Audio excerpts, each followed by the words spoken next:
आगे की क्लास आज कंटिन्यू कर सकें। लास्ट क्लास की लास्ट हेडिंग जल्दी से टेक्स्ट कीजिए।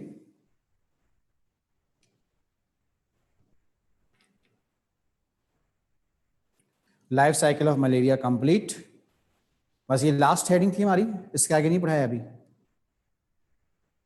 तो इट मीन्स के ठीक है, आज हम चैप्टर नंबर 8 स्टार्ट करेंगे। Chapter number 8, kingdom fungi.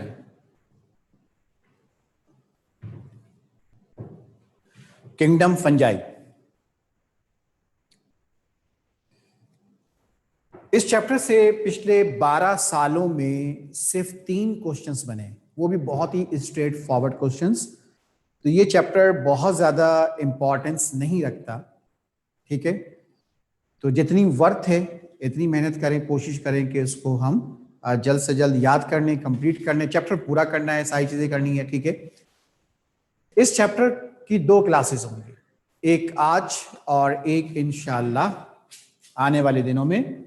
तो 2 घंटे की क्लास है इस पूरे चैप्टर की, जिसमें आज हम तमाम टॉपिक्स करेंगे, छोटे छोटे जितने भी टॉपिक्स हैं, और जो लाइफ साइकिल है और जो इस तरह से जो रिप्रोडक्शन और क्लासिफिकेशन है वो इंशाल्लाह हम कल की क्लास में कंप्लीट करेंगे।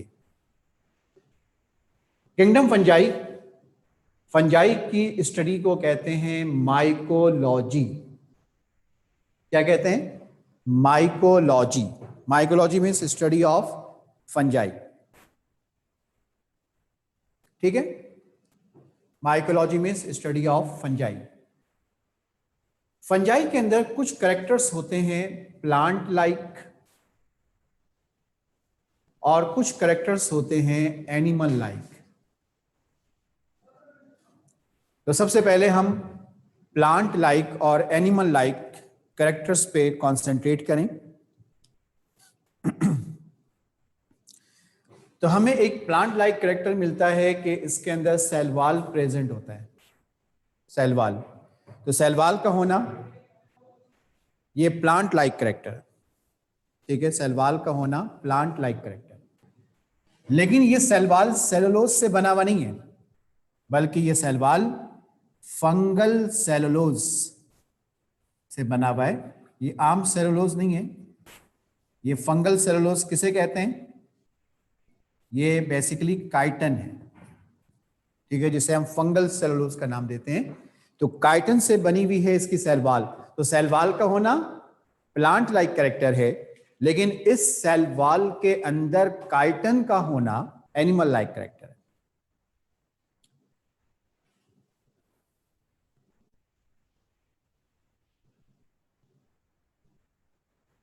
प्लांट लाइक कैरेक्टर यह है कि इसमें सेंट्रोसोम एब्सेंट होता है,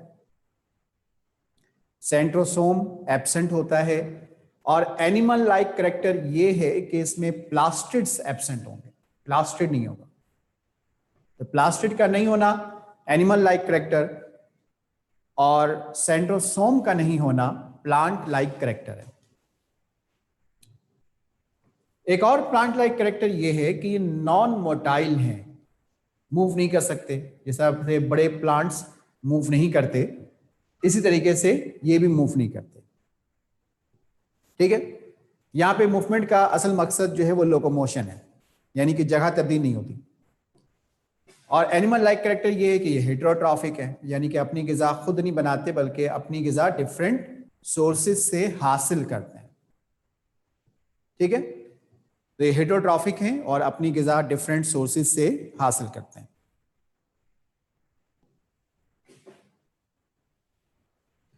एक और स्पेशल कैरेक्टर जो कि हमें सिर्फ फंजाई के अंदर मिलता है वो है nuclear mitosis. Nuclear mitosis. Nuclear mitosis किसे कहते हैं? आइए चलते हैं माइटोसिस पे। पहले माइटोसिस को समझते हैं, फिर देखते हैं कि न्यूक्लियर माइटोसिस क्या होता है। ये न्यूक्लियस है, और सेल डिवीजन के अंदर जब न्यूक्लियस डिवाइड होता है तो जो पहली स्टेज होती है उसे प्रोफेज कहते हैं, याद है सबको। और उस प्रोफेज में हम ये पढ़ते हैं कि अराउंड द न्यूक्लियस, न्यूक्लियस से बाहर एक स्पिंडल लाइक स्ट्रक्चर बनता है और हम इस स्पिंडल लाइक स्ट्रक्चर को न्यूक्लियर स्पिंडल कहते हैं। ठीक है, इस स्पिंडल लाइक स्ट्रक्चर को न्यूक्लियर स्पिंडल कहते हैं। तो देखिए, न्यूक्लियर स्पिंडल न्यूक्लियस में नहीं बना, nuclear spindle around the nucleus cytoplasmic area में जाके बन रहा है। तो ये बात हो रही है एक आम ऑर्गेनिज्म के अंदर माइटोसिस की, चाहे वो प्लांट हो, चाहे वो ह्यूमन हो, चाहे वो एनिमल हो। लेकिन अब जरा आ जाइए फंजाई के ऊपर। तो फंजाई के लिए क्या वर्ड इस्तेमाल किया गया कि फंजाई में न्यूक्लियर माइटोसिस होती है। तो ये न्यूक्लियर माइटोसिस कैसे होगी? ये न्यूक्लियर माइटोसिस इस तरह से होती है कि जो स्पिंडल न्यूक्लियस के बाहर बनना चाहिए वो न्यूक्लियर स्पिंडल न्यूक्लियस में बनता है, लाइक दिस। ठीक है, फॉर्मेशन कहां हो रही है न्यूक्लियर स्पिंडल की? अराउंड द न्यूक्लियस नहीं, बल्कि विद इन द न्यूक्लियस, इसलिए इसे कहते हैं न्यूक्लियर माइटोसिस।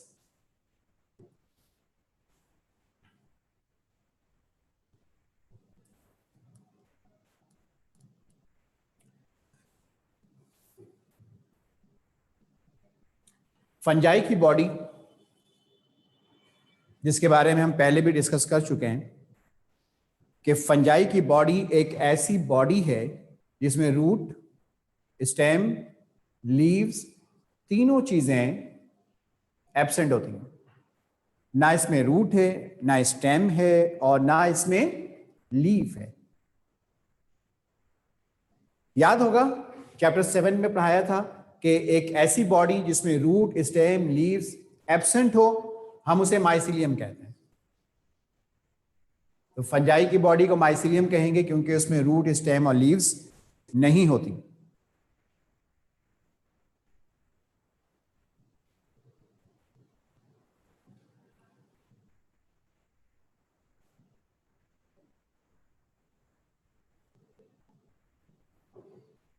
माइसीलियम की दो किस्में होती हैं। अच्छा, माइसीलियम की ब्रांचेस मैंने 7 में पढ़ाया था आपको, याद कीजिए। माइसीलियम की जो ब्रांचेस होती हैं उसे क्या कहते हैं? सेप्टा, और इसी को एक और वर्ड देते हैं आप, हाइफी। तो माइसीलियम की दो किस्में होती हैं, एक होता है सेप्टेट माइसीलियम और एक होता है एसेप्टेट माइसीलियम। सेप्टेट माइसीलियम और एसेप्टेट माइसीलियम।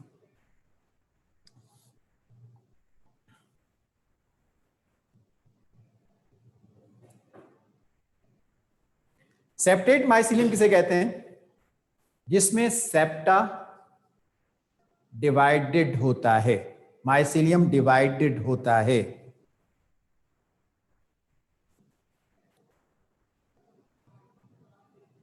तो डिवाइडेड कंडीशन क्या होगी?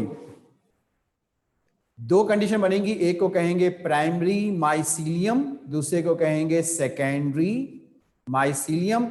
जो प्राइमरी माइसीलियम है ये होगा यूनी न्यूक्लिएटेड, और जो सेकेंडरी माइसीलियम है ये होगा by nucleated.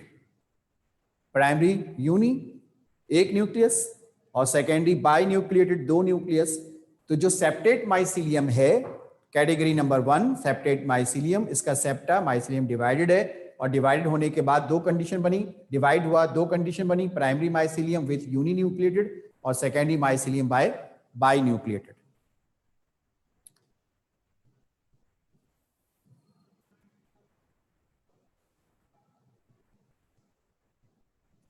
Now aseptate mycelium, A means not. Aseptate mycelium, septa is not divided, इसमें सेप्टा डिवाइड नहीं होगा। ठीक है, और ये ऑलवेज मल्टी न्यूक्लिएटेड होते हैं, मल्टी न्यूक्लिएटेड। और एसेप्टेड का एक नाम और है सेनोसाइटिक, कुछ लोग कैनोसाइटिक कहते हैं। ठीक है, सेनोसाइटिक माइसीलियम। तो एसेप्टेड माइसीलियम का दूसरा नाम है सेनोसाइटिक माइसीलियम, इसमें सेप्टा डिवाइडेड नहीं होगा और ये ऑलवेज मल्टी न्यूक्लिएटेड होते हैं।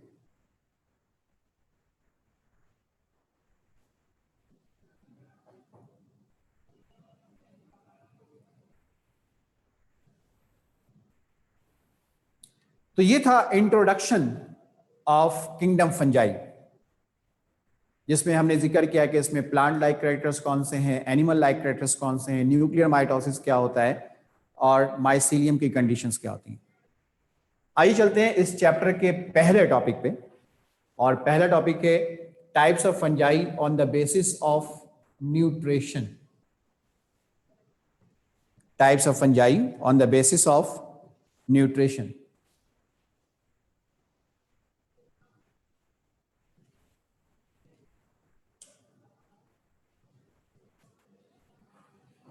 On the basis of nutrition, all fungi are heterotrophic. तमाम फंजाई हेटेरोट्रॉफिक होते हैं, कोई भी ऑटोट्रॉफिक नहीं है, यानी कि सारे फंजाई अपनी गिजा डिफरेंट सोर्सेज से हासिल करते हैं, इसलिए कि इनमें क्लोरोफिल नहीं होता। तो क्लोरोफिल नहीं होने की वजह से इनके अंदर ऑटोट्रॉफिज्म यानी कि फोटोसिंथेसिस का प्रोसेस नहीं होता है, सारे के सारे हेटेरोट्रॉफिक होते हैं। इस हेटेरोट्रॉफिक की 4 किस्में।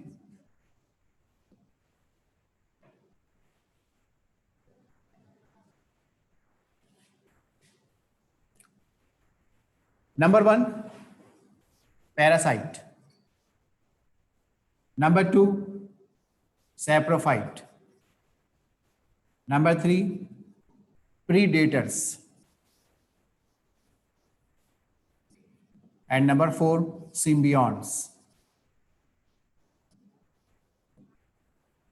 There are 4 types of heterotrophic fungi.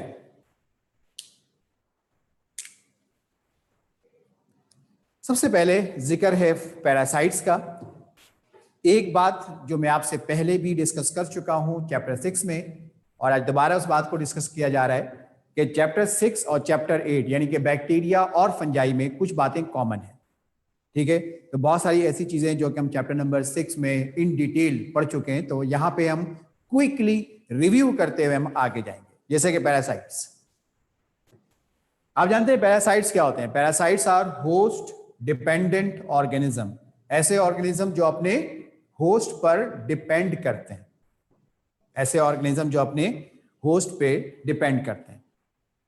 तो ये एक रिलेशनशिप जो कि चैप्टर 11 सेकेंड ईयर में भी पढ़ाया जाता है कि होस्ट और पैरासाइट के दरमियान एक ऐसी रिलेशनशिप जिसमें होस्ट को होता है नुकसान, वो नुकसान बीमारियों की सूरत में भी हो सकता है, और पैरासाइट को होता है फायदा। आपको पढ़ाया था मैंने भी चैप्टर नंबर 6 में कि उस रिलेशनशिप को हम कहते हैं पैरासिटिज्म।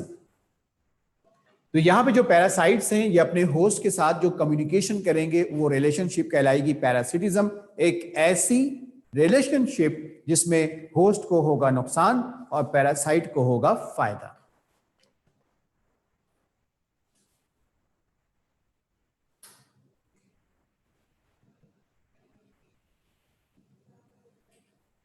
नाउ सैप्रोफाइट्स, याद कीजिए चैप्टर नंबर 6 में आपने पढ़ा है, सेकेंड ईयर में आपने पढ़ा है, सैप्रोफाइट्स को डीकंपोजर भी कहते हैं। सैप्रोफाइट्स या डीकंपोजर जो डेड बॉडी को डीकंपोज करके उसे गिजा के तौर पे इस्तेमाल करते हैं। डेड बॉडी को डीकंपोज करके उसे गिजा के तौर पे इस्तेमाल करते हैं। इसमें कुछ बैक्टीरिया भी होते हैं जो कि डीकंपोजर हैं, और इस तरह से कुछ फंजाई की टाइप्स भी होती हैं जो कि डीकंपोजर हैं। इसी डीकंपोजर को सैप्रोफाइट्स भी कह सकते हैं। और डीकंपोजर कौन होते हैं? जो डीकंपोजिशन करते हैं। और डीकंपोजिशन ये होता है कि इसमें कॉम्प्लेक्स डेड बॉडी को एंजाइम की मदद से सिंप्लीफाई किया जाता है ताकि उसे गिजा के तौर पर इस्तेमाल किया जा सके।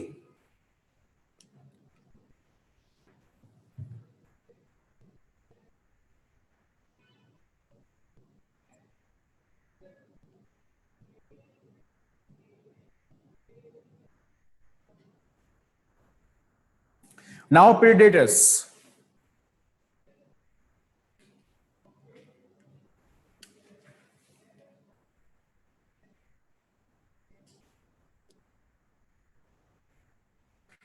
प्रेडेटर्स शिकार करते हैं, तो इनका प्रे क्या होता है? इनका प्रे होता है नीमाटोड्स। याद आया? आप में से वो स्टूडेंट जो ए लेवल के हैं उनको तो शायद पता नहीं हो, लेकिन बाकी सारे स्टूडेंट जो फाइलम पढ़ चुके हैं फर्स्ट ईयर में उन्हें मालूम है कि नीमाटोड्स राउंड वॉर्म्स होते हैं, तो ये राउंड वॉर्म्स का शिकार करते हैं, उसे गिजा के तौर पे इस्तेमाल करते हैं। प्रीडेटर्स नीमाटोड्स यानी कि राउंड वॉर्म का शिकार करके उस नीमाटोड से गिजा हासिल करते हैं।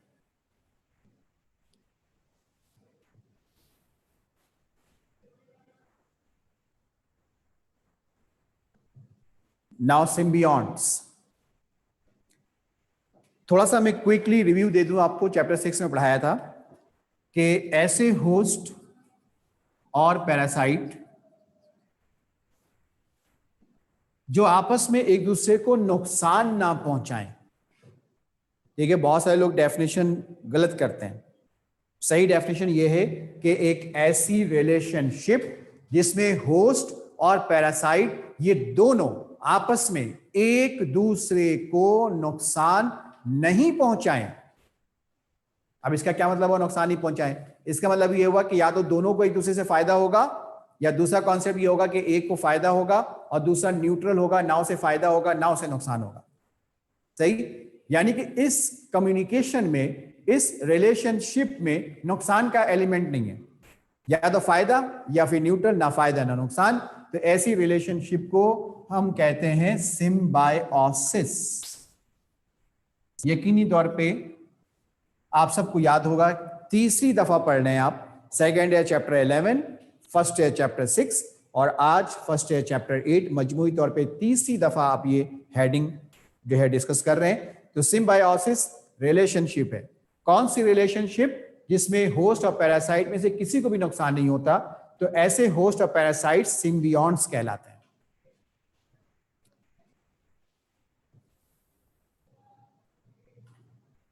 ठीक है, ऐसे होस्ट और पैरासाइट सिम्बियॉन्ट्स कहलाते हैं। तो इनके दरमियान दो किस्म की रिलेशनशिप होती है, यानी सिम्बायोसिस की भी दो किस्में होती हैं। और ये दोनों बातें हम ऑलरेडी डिस्कस कर चुके हैं कि अगर होस्ट और पैरासाइट में से एक को फायदा हो और दूसरे को ना फायदा हो ना नुकसान, एक को फायदा है लेकिन दूसरे को फायदा भी नहीं है, दूसरे को नुकसान भी नहीं है, तो इसे कहते हैं कमर्शियलिज्म। लेकिन चैप्टर 6 में और चैप्टर 8 में हम कमर्शियलिज्म नहीं पढ़ते। हम क्या पढ़ते हैं कि एक ऐसी रिलेशनशिप है जिसमें होस्ट को पैरासाइट से और पैरासाइट को होस्ट से, यानी दोनों आपस में एक दूसरे को फायदा पहुंचाएं। इसे कहते हैं म्यूचुअल बेनिफिशियरी। म्यूचुअल का मतलब होता है बायलेटरल, दोनों तरफ, दो तरफा, जिसे उर्दू में कहते हैं दो तरफा। म्यूचुअल बेनिफिशियरी यानी दोनों एक दूसरे के लिए बेनिफिशियरी, दोनों एक दूसरे को फायदा पहुंचा रहे हैं। ठीक है, तो इस रिलेशनशिप को क्या कहेंगे? Symbiosis mutualism. ये म्यूचुअलिज्म पढ़ने जा रहे हैं।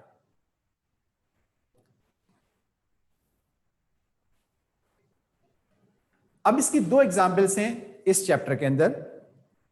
पैरासाइट यानी कि फंजाई है लाइकेंस और इसका होस्ट है अल्जी। एक एग्जाम्पल ये है, lichens as a fungi, as a parasite, और होस्ट है अल्जी।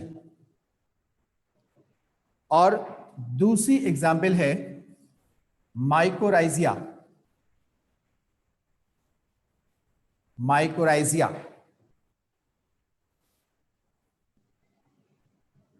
और ये माइकोराइजिया रूट पैरासाइट्स हैं। रूट पैरासाइट यानी कि ये अपने होस्ट के रूट में पाए जाते हैं, इन्हें रूट पैरासाइट कहते हैं। ये अपने होस्ट के रूट्स में पाया जाता है। और इस माइकोराइजिया की दो किस्में होती हैं, एक्टोमाइकोराइजिया और एंडोमाइकोराइजिया। एक्टोमाइकोराइजिया और endomycorrhiza. Ecto means outside, endo means inside. बात समझ में आ गई होगी कि माइकोराइजिया रूट पैरासाइट है, तो एक्टोमाइकोराइजिया कहां पे होगा? आप कहेंगे रूट सरफेस पे, क्योंकि एक्टो है अंदर नहीं जाएगा, रूट सरफेस पे। और एंडोमाइकोराइजिया, ये एंडो है अंदर जाएगा, तो आप कहेंगे इनसाइड द रूट। तो ये कहां होगा? Outside the root. और ये कहां होगा? Inside the root. किसके रूट्स की बात हो रही है? होस्ट की।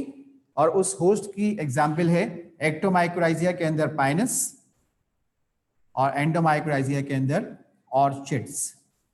तो ऑर्चिड्स और pinus both are the host of mycorrhiza, ecto है तो पाइनस के रूट सरफेस पे, और एंडो है तो ऑर्चिड्स के इनसाइड द रूट प्रेजेंट होगा।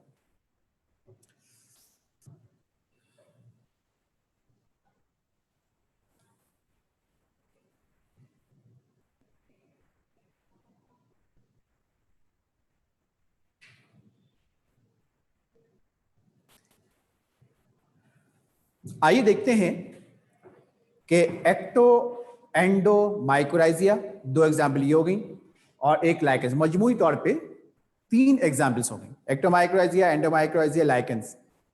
ये अपने होस्ट को क्या फायदा पहुंचाएगा और होस्ट इन्हें क्या फायदा पहुंचाएंगे। इन सब के अंदर कॉमन पॉइंट है, सबके अंदर कॉमन पॉइंट है कि जो पैरासाइट है, यानी कि ये सारे जितने भी पैरासाइट्स हैं, ये अपने होस्ट को प्रोवाइड करेंगे नाइट्रोजन। क्या प्रोवाइड करेंगे? नाइट्रोजन। किस फॉर्म में भाई? नाइट्रोजन किस फॉर्म में प्रोवाइड करेंगे? नाइट्रोजन की फॉर्म में तो नहीं कर सकते, कंपाउंड की फॉर्म में प्रोवाइड करेंगे।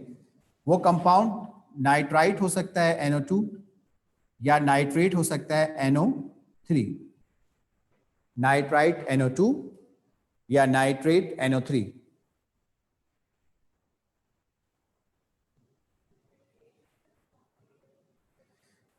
तो होस्ट इस नाइट्रोजन से करेगा क्या? होस्ट इस नाइट्रोजन को यूटिलाइज करेगा फॉर मेकिंग क्लोरोफिल, और फिर उस क्लोरोफिल की मदद से गिजा बनाएगा। यानी नाइट्रोजन गिजा बनाने के लिए नहीं चाहिए, नाइट्रोजन क्लोरोफिल बनाने के लिए चाहिए। जब क्लोरोफिल बनेगा तो गिजा बनेगी। ठीक है, तो पैरासाइट ने होस्ट को नाइट्रोजन दिया, और होस्ट इस नाइट्रोजन से क्लोरोफिल बनाएगा, क्लोरोफिल से फूड बनाएगा। तो ये जो फूड बनेगा ये पैरासाइट भी इस्तेमाल करेगा, और ये जो फूड बनेगा ये होस्ट भी इस्तेमाल करेगा। ठीक है, तो आप देखिए इस रिलेशनशिप में फायदा क्या है कि होस्ट गिजा बना सकता है, नाइट्रोजन हासिल नहीं कर सकता, उसे जरूरत है पैरासाइट की, और पैरासाइट नाइट्रोजन हासिल कर सकता है, गिजा नहीं बना सकता, उसे जरूरत है अपने होस्ट की। तो ये है म्यूचुअल सिम्बायोसिस, जिसमें होस्ट पैरासाइट को और पैरासाइट अपने होस्ट को फायदा पहुंचा रहा है। ठीक है, ये था आज का पहला टॉपिक। तो इंट्रोडक्शन हो गया, पहला टॉपिक हो गया, और आपके पास 5 सेकंड का टाइम है, स्क्रीनशॉट लीजिए, और फिर उसके बाद हम एक और टॉपिक कंप्लीट करेंगे।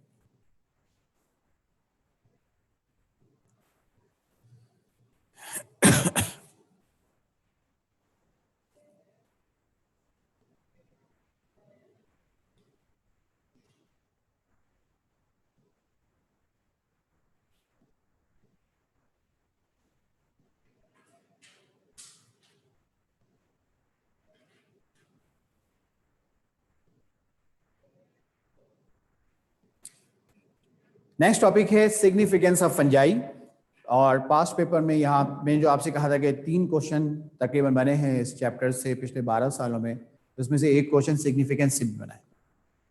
और सिग्निफिकेंस के टॉपिक को बहुत केयरफुली अटेंड कीजिएगा, क्योंकि इस टॉपिक में बहुत सारी बातें ऐसी भी आपसे डिस्कस की जाएंगी जिसका ताल्लुक नेक्स्ट क्लास से भी है। ठीक है, जब नेक्स्ट क्लास में आप क्लासिफिकेशन पढ़ेंगे फंजाई की, तो उसमें जो 4th डिवीजन पढ़ेंगे, 4th डिवीजन जिसको नाम है ड्यूट्रियोमाइकोटा, तो ड्यूट्रियोमाइकोटा की बहुत सारी डिटेल आज के इस टॉपिक में शामिल होगा। तो हेडिंग लगा लीजिए significance of fungi.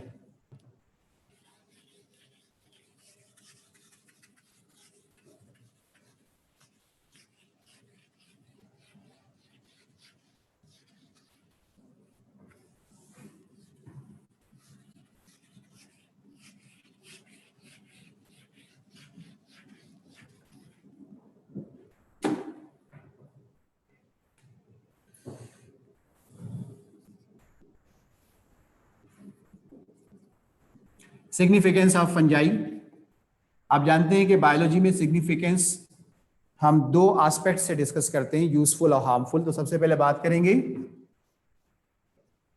Useful fungi, जिनसे हमें फायदा हासिल होता है, यूजफुल फंजाई।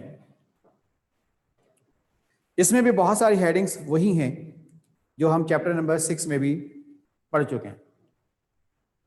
फॉर एग्जाम्पल, एक हेडिंग है एटमॉस्फेरिक क्लिंजर। कि फंजाई माहौल को साफ करते हैं। तो हमने ये पॉइंट बैक्टीरिया में भी पढ़ा था कि बैक्टीरिया की भी कुछ किस्में ये काम करती हैं, याद होगा। एटमॉस्फेरिक क्लिंजर माहौल को साफ करते हैं। कैसे? कि डेड बॉडी को खाते हैं। तो डेड बॉडी अगर आपके स्ट्रीट में, आपके मोहल्ले में मौजूद है तो उससे बीमारियां हो सकती हैं, इन्फेक्शंस हो सकते हैं, इन्वायरमेंटल हैजर्ड्स हो सकते हैं। तो बैक्टीरिया और फंजाई जब डेड बॉडी को खा लेते हैं तो वो जो इन्वायरमेंटल हैजर्ड्स हैं उसका रेशो कम हो जाता है। इस तरह से किसी हद तक माहौल को साफ करने में और इन्वायरमेंटल डिजीजेस को कम करने में अपना रोल प्ले करते हैं।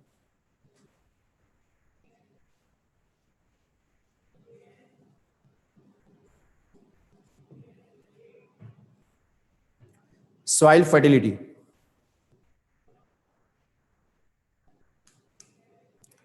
सॉइल फर्टिलिटी, इसका जिक्र भी चैप्टर 6 में हमने किया था, याद कीजिए। सॉइल फर्टिलिटी क्या होती है कि जब ये डेड बॉडी को डिकम्पोज करते हैं, तो डेड बॉडी मैक्रो है और ये खुद माइक्रो है, ठीक है। तो जब डेड बॉडी को डिकम्पोज करते हैं तो कुछ खा लेते हैं और कुछ बच जाता है। तो जो बच गया वो मिट्टी में शामिल हो जाता है, उसे ह्यूमस कहते हैं, याद कीजिए, उसे ह्यूमस कहते हैं। और वो ह्यूमस सॉइल को फर्टाइल करता है। तो ये चैप्टर 6 में भी पढ़ा था आपने, ठीक है। एक दफा फिर रिपीट कर देता हूं कि सॉइल फर्टिलिटी किस तरह से होगी कि जब फंजाई डेड बॉडी को डिकम्पोज करेगा तो कुछ खाएगा, कुछ बच जाएगा। जो बच गया वो मिट्टी में शामिल हो गया। तो वो डिकम्पोज मटेरियल जो मिट्टी में शामिल हो जाए वो मिट्टी को फर्टाइल बना देती है, सॉइल को फर्टाइल बना देती है, उसे ह्यूमस कहते हैं।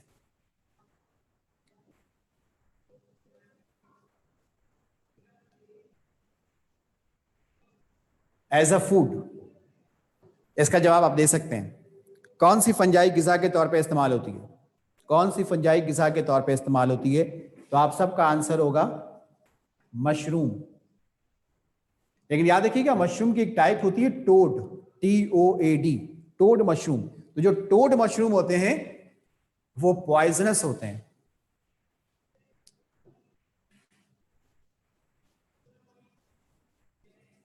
बेकिंग के लिए फंजाई इस्तेमाल होता है, यानी बिस्किट, केक, पिज्जा वगैरह बनाने में, बेकरी प्रोडक्ट्स बनाने में, आसान लफ्जों में जो हम चीजें बेक करते हैं, बेकिंग के लिए फंजाई इस्तेमाल होता है। कौन सा फंजाई है जो बेकिंग में इस्तेमाल होता है? ईस्ट।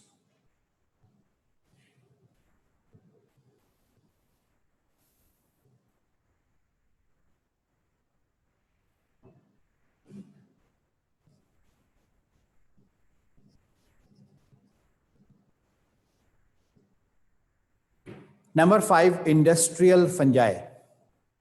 ये तो पूरा आप as it is copy paste कर सकते हैं चैप्टर 6 से, एज इट इज पूरी हेडिंग आप कॉपी पेस्ट कर सकते हैं, बिल्कुल सेम वही है। यानी कि वो सारे बैक्टीरियाज जो इंडस्ट्री में इस्तेमाल होते हैं, तो वही सेम इंडस्ट्री फंजाई के लिए भी है। मैं इंडस्ट्रीज के नाम आपको एक दफा नोट करवा देता हूं, चैप्टर नंबर 6 अगर किसी का मिस हुआ हो। लेदर इंडस्ट्री में लेदर प्रोडक्ट, लेदर इंडस्ट्री में लेदर प्रोडक्ट,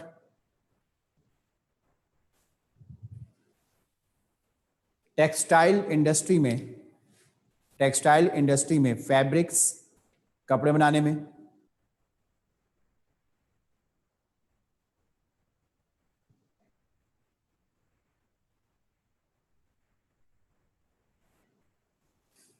लेदर टेक्सटाइल के बाद फूड इंडस्ट्री, फूड इंडस्ट्री में पिकल्स, अचार, पिकल्स, अचार और विनीगर यानी कि सिरका बनाने में इस्तेमाल होता है। इसके अलावा सिंथेटिक विटामिन्स, जो इंडस्ट्री में विटामिन्स बनते हैं, सिंथेटिक विटामिन्स बनाने में इस्तेमाल होता है।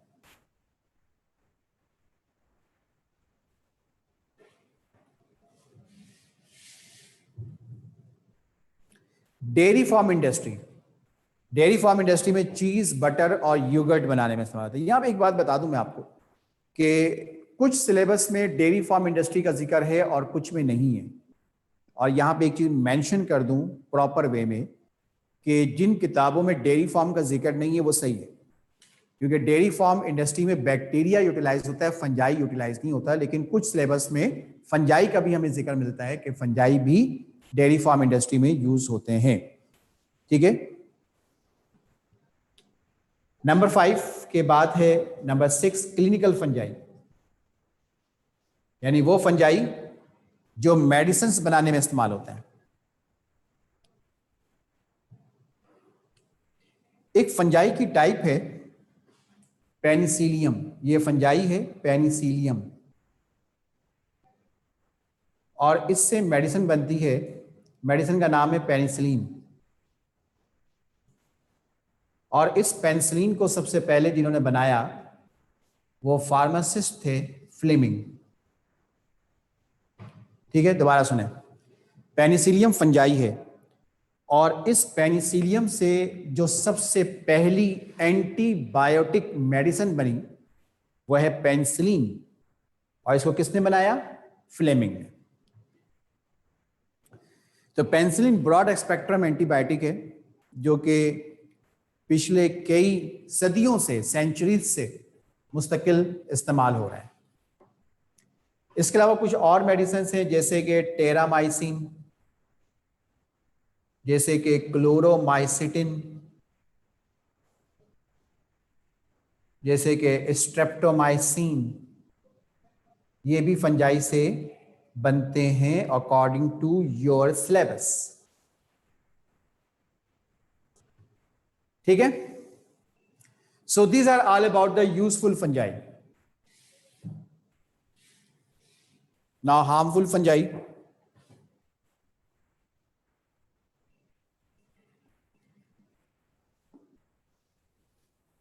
हार्मफुल फंजाई के अंदर 3 हेडिंग्स हैं जिसको हम वन बाय वन डिस्कस करेंगे। हार्मफुल के अंदर सबसे पहली हेडिंग है पैथोजेनिक फंजाई, यानी कि वो फंजाई जिससे डिजीजेस होती हैं, बीमारियां होती हैं।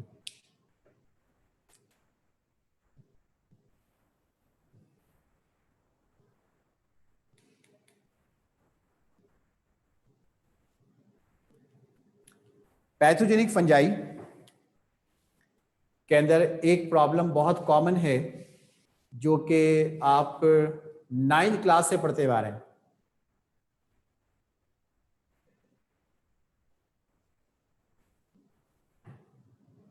Athletes foot, athletes foot.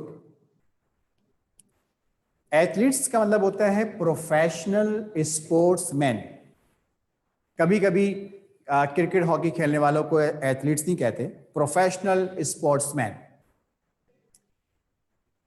खासतौर पे क्रिकेट के प्लेयर्स की मिसाल ले लें, सख्त तरीन गर्मी का मौसम और टेम्परेचर 35, 38, 40, और प्लेयर्स ने सॉक्स पहने हुए हैं, शूज पहने हुए हैं, और आप ग्राउंड के अंदर क्रिकेट खेल रहे हैं, तो वो लोग जिनके पैरों में स्वेटिंग ज्यादा होती है, अब चूंकि पैर तो पैक है, सॉक्स है, शूज है, पैक है, तो ये स्वेट्स एवापोरेट नहीं होगा।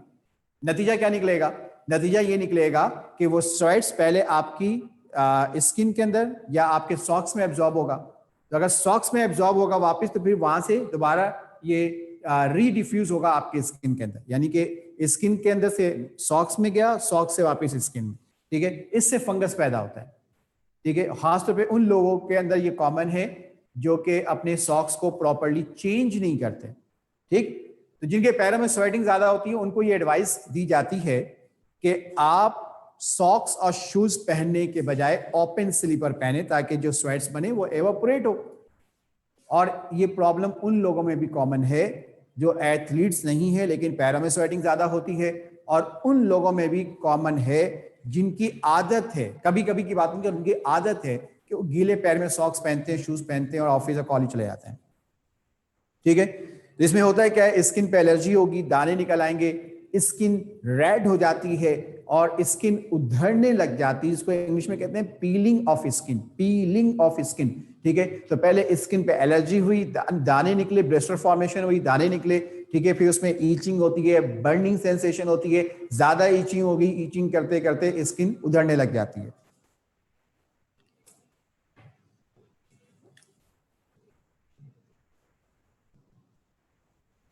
रिंग डिजीज,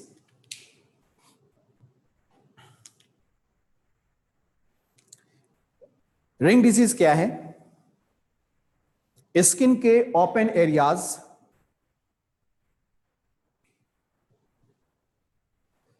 एक बच्चे ने सवाल किया एथलीट्स फूड्स के हवाले से, क्या उन्हें विंटर में भी स्वेटिंग हो सकती है पैरों में? हाँ, कुछ लोगों में होती है, कुछ लोगों में होती है, ठीक है, लेकिन समर में ज़्यादा कॉमन है, विंटर में कॉमन नहीं है।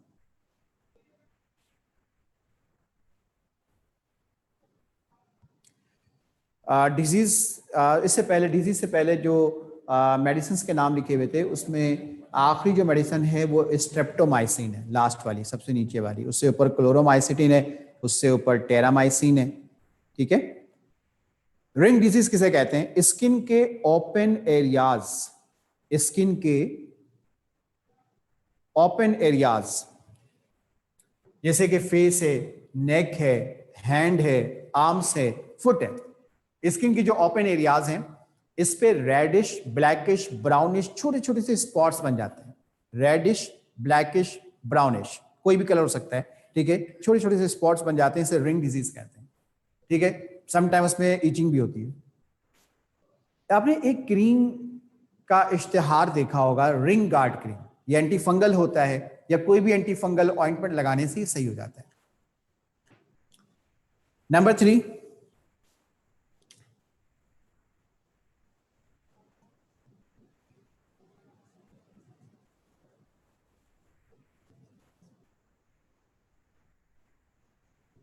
हिस्टोप्लाज्मा कैप्सुलेटम, ये तीसरी डिजीज है, हिस्टोप्लाज्मा कैप्सुलेटम, जो कि फंगस से, फंजाई से होता है। और हिस्टोप्लाज्मा कैप्सुलेटम के अंदर लंग्स में इंफेक्शन होता है, लंग्स में इंफेक्शन होता है।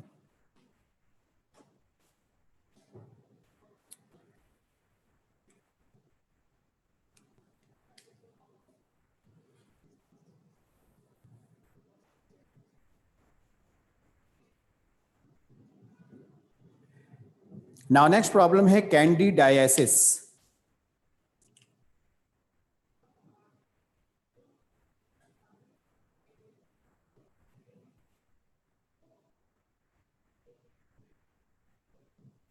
जिस फंजाई से कैंडिडियासिस होता है, उस फंजाई का नाम है कैंडिडा एल्बिकेंस, और इससे प्रॉब्लम फीमेल्स में कॉमन है, और वो प्रॉब्लम है वेजाइनल थ्रश। दोबारा सुन लें, कैंडिडियासिस डिजीज है, जिस फंजाई से होगी उस फंजाई का नाम है कैंडिडा एल्बिकेंस, और ये प्रॉब्लम फीमेल्स में कॉमन है, जिसमें वेजाइनल थ्रश होता है। वेजाइनल थ्रश क्या है? Infection around the vagina, infection around the vagina.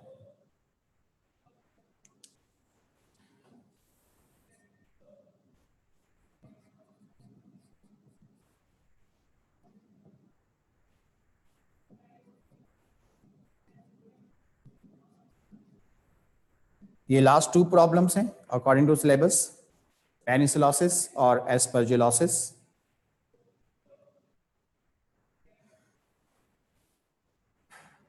जिस फंजाई से पेनिसिलोसिस होता है, उस फंजाई का नाम है पेनिसिलियम, और जिस फंजाई से एस्परजिलोसिस होता है, उस फंजाई का नाम है एस्परजिलस। पहले डिजीज का नाम लिखा हुआ है, बाद में कॉजेटिव ऑर्गेनिज्म यानी कि फंजाई का नाम लिखा हुआ है। पेनिसिलियम से पेनिसिलोसिस, एस्परजिलस से एस्परजिलोसिस। दोनों प्रॉब्लम में स्किन एलर्जी होती है, ठीक है। दोनों डिजीज के अंदर, दोनों प्रॉब्लम्स के अंदर skin allergy, redness, itching, burning वगैरह।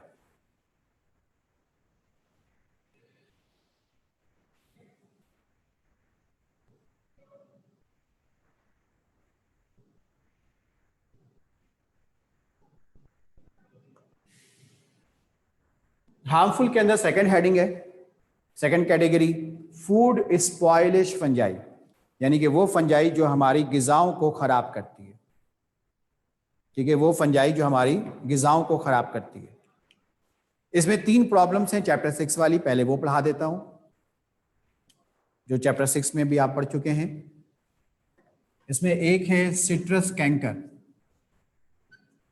सिट्रस कैंकर, याद है कि जो रसदार फल होते हैं, ठीक है, यानी कि जूसी फ्रूट्स, जिसमें मैंगो है, ग्रेप्स है, एप्रिकॉट है और ऑरेंज है और इसी तरीके से एप्पल्स भी है, ठीक है। सबसे ज़्यादा आपको पता है नेक्टर जो है हमें एप्पल से मिलता है। तो इन सब के अंदर रेडिश ब्राउन एक स्पॉट बन जाता है, बैक्टीरिया की वजह से भी बन सकता है, फंजाई की वजह से भी बन सकता है, उसे कहते हैं सिट्रस कैंकर।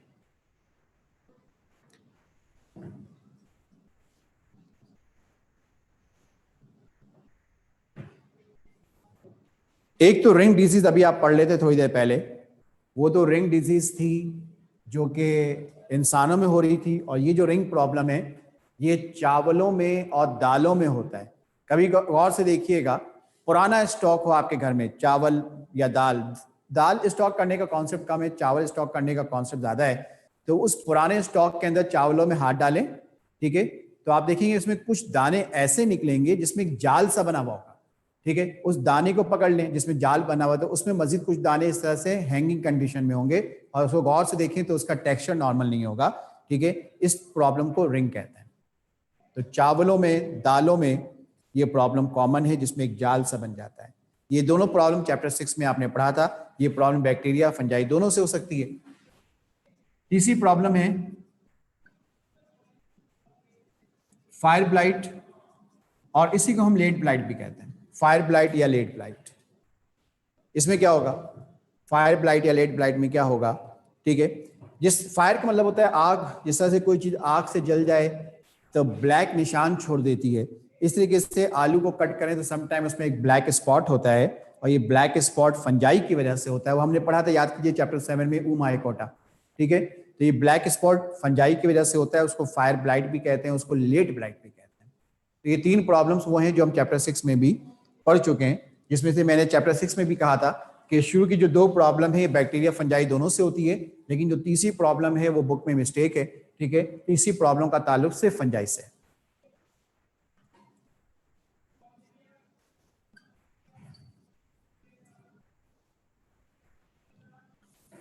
एर्गोटिज्म, एर्गोटिज्म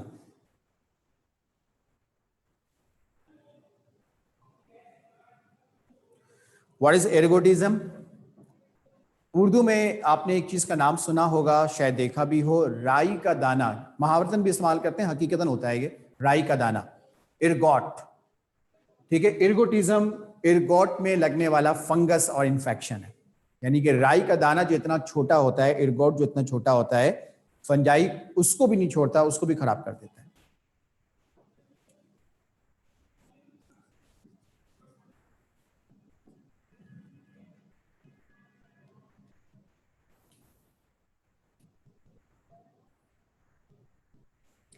अगली प्रॉब्लम है red road. Red road, sugar cane का जो नेक्टर है, जो जूस है, वो तो बहुत से लोगों ने इस्तेमाल किया होगा, लेकिन शुगर केन को हम चबा के भी खाते हैं। तो कभी आपने शुगर केन खाया हो तो उसमें आपने देखा होगा समटाइम एक रेड कलर का एक रेशा, एक फाइबर होता है, रेड कलर का एक रेशा या फाइबर होता है, उसे रेड रूट कहते हैं, ठीक है। तो ये रेड क्यों हुआ? Because of fungi.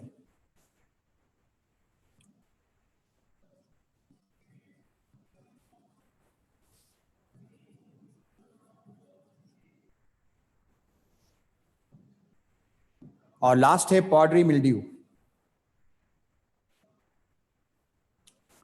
Powdery mildew, powdery mildew दो किस्म की प्रॉब्लम है, दोनों को सुने कि दोनों प्रॉब्लम क्या होगी। बहुत से लोग फ्लावर प्रिजर्व करते हैं, खासतौर पे जो बॉटनी के स्टूडेंट्स होते हैं, तो वो चूंकि हर फ्लावर जो है वो हर सीजन में नहीं होता, तो फ्लावर प्रिजर्व कर लेते हैं। तो प्रिजर्व करने का प्रॉपर तरीका, लेकिन जो स्टूडेंट्स प्रिजर्व कर रहे होते हैं उनका तरीका ये होता है कि वो किसी बुक के अंदर रख देते हैं, जर्नल के अंदर रख लेते हैं। अब वो किताबों में जो फूल रखे हुए थे, कुछ अर्से बाद उस फूल को आप देखेंगे तो उसमें से एक पाउडर सा निकल रहा होता है। तो जो पाउडर सा निकल रहा होता है उसमें फंजाई अटैक कर चुका होता है, उसकी वजह से फ्लावर के अंदर से वो पाउडर सा निकलता है, वो भी पॉडरी मिल्ड्यू है, ठीक है। और इसी तरीके से अगर आपके घर में चावल या दाल आपने स्टॉक कर रखा है, ठीक है, एक तो उसमें रिंग प्रॉब्लम पढ़ाई थी पहले मैंने आपको, और इस तरह से चावल का स्टॉक पुराना आपके पास है ना, उसमें हाथ डालें, उस बॉक्स में, उस जार में हाथ डालें, हाथ बाहर निकालें तो आपके हाथ में पाउडर सा आ जाता है। तो जो पाउडर सा आ जाता है ये भी पॉडरी मिल्ड्यू है, ठीक है। इसलिए कहते हैं कि हमेशा ताज़ा चीज़ें खरीद के खाएं, वो आपकी सेहत के लिए मुनासिब है। तो स्टॉक करेंगे तो कोई ना कोई मसला होगा। तो 2 हेडिंग्स हो गई हार्मफुल फंजाई के अंदर। 10 मिनट बाकी हैं। आज का टॉपिक वक्त से थोड़ा पहले मुकम्मल हो जाएगा, लेकिन न्यू टॉपिक बहुत लेंदी है तो वो हम आज स्टार्ट नहीं करेंगे। तीसरी हेडिंग है हार्मफुल के अंदर other spoilage. Other spoilage fungi यानी कि वो फंजाई जो गिजा के अलावा दीगर चीजों को खराब करती है। ठीक है, यहां पे मैं आपसे एक बात कहूं, ये मजाक नहीं कह रहा हूं, सीरियसली कह रहा हूं। ठीक है, आपकी कोई भी चीज खराब हो जाए, ठीक है, रोजमर्रा इस्तेमाल की चीजें, आपके सराउंडिंग में जो चीजें मौजूद हैं, ठीक है, इलेक्ट्रॉनिक की चीज नहीं, बाकी चीजें, ठीक है, जो खराब हो जाती हैं, उसका इल्जाम फंजाई पे लगाना है। ठीक है, कैसे? आप कहेंगे सर ये आपने जो बात की इसको एक्सप्लेन करें। आपके घर में कोई लेदर की चीज रखी हो स्टोर में, पुराना आइटम हो कोई लेदर का, तो आप देखेंगे उसमें क्रैक्स होंगे, क्रैक्स के अंदर से एक येलो कलर आ रहा होता है। It is because of fungi. ठीक है, पुरानी किताब कोई रखी हुई आपके अलमारी में, पुरानी किताब, बुक शेल्फ में जाके देखें, कोई पुरानी किताब रखी हुई और आपके घर में उस किताब को खरीदने वाले लोग मौजूद हैं, आपके पेरेंट्स, किसी ने उस बुक को आज से 10 साल 20 साल 25 साल 30 साल पहले परचेज किया हो, उनसे पूछिए, वो कहेंगे जब हमने परचेज किया था ये व्हाइट पेजेस थे, लेकिन अब उन पेजेस का हाल क्या है, वो येलो हो चुके हैं। तो it is because of fungi. ठीक, इसी तरीके से आपके वार्डरोब में, आपके अलमारी में कोई व्हाइट कलर का ड्रेस हो, खासतौर पे कॉटन हो, ठीक है, और उसको आपने तवील अरसे से इस्तेमाल नहीं किया, अलमारी में कहीं साइड पे पीछे जाके पड़ गया, वो आपका स्टोर हो गया, आपकी नजर भी नहीं पड़ रही, अब वो आपकी नजरों में आया, तो आप देखेंगे वो जो व्हाइट कलर का ड्रेस है, कॉटन है, कोई कुछ भी है, उसमें एक हल्का सा पीलापन आ जाता है। It is because of fungi. इस तरीके से दीवारों के पेंट्स जो खराब हो जाते हैं, ठीक है, तो ये भी फंजाई की वजह से भी होता है। अदर फैक्टर्स भी होते हैं, ये नहीं कि सिर्फ फंजाई, अदर फैक्टर्स भी होते हैं। ठीक है, इस तरह से कोई लकड़ी का फर्नीचर आप छत पे रख दें या खुली फिजा में रखते हैं और बारिश हो रही हो, ठीक है, तो वो जो बारिश के कतरे जब लकड़ी के फर्नीचर पे लगते हैं तो आपको पता होगा फंगस लग जाता है उसमें। ठीक है, तो वो फंगस जो लग जाता है, ग्रीनरी एक काई सी बन जाती है, फंगस लग जाता है, तो वो भी जो है जाहिर सी बात है फंजाई की वजह से हो रहा है। तो बहुत सारी चीजें हमारी सराउंडिंग्स में ऐसी हैं जिसके ऊपर फंजाई अटैक करता है और उसकी वजह से वो चीजें खराब होती हैं। तो आज का लेक्चर 3 टॉपिक्स पे मुश्तमिल था, इंट्रोडक्शन, न्यूट्रिशन और सिग्निफिकेंस ऑफ फंजाई। ये तीनों टॉपिक्स मुकम्मल हुए। अब जो टॉपिक है वो क्लासिफिकेशन ऑफ फंजाई, जिसमें डिविजन्स पढ़ेंगे, स्ट्रक्चर पढ़ेंगे, रिप्रोडक्शन पढ़ेंगे, लाइफ साइकिल पढ़ेंगे।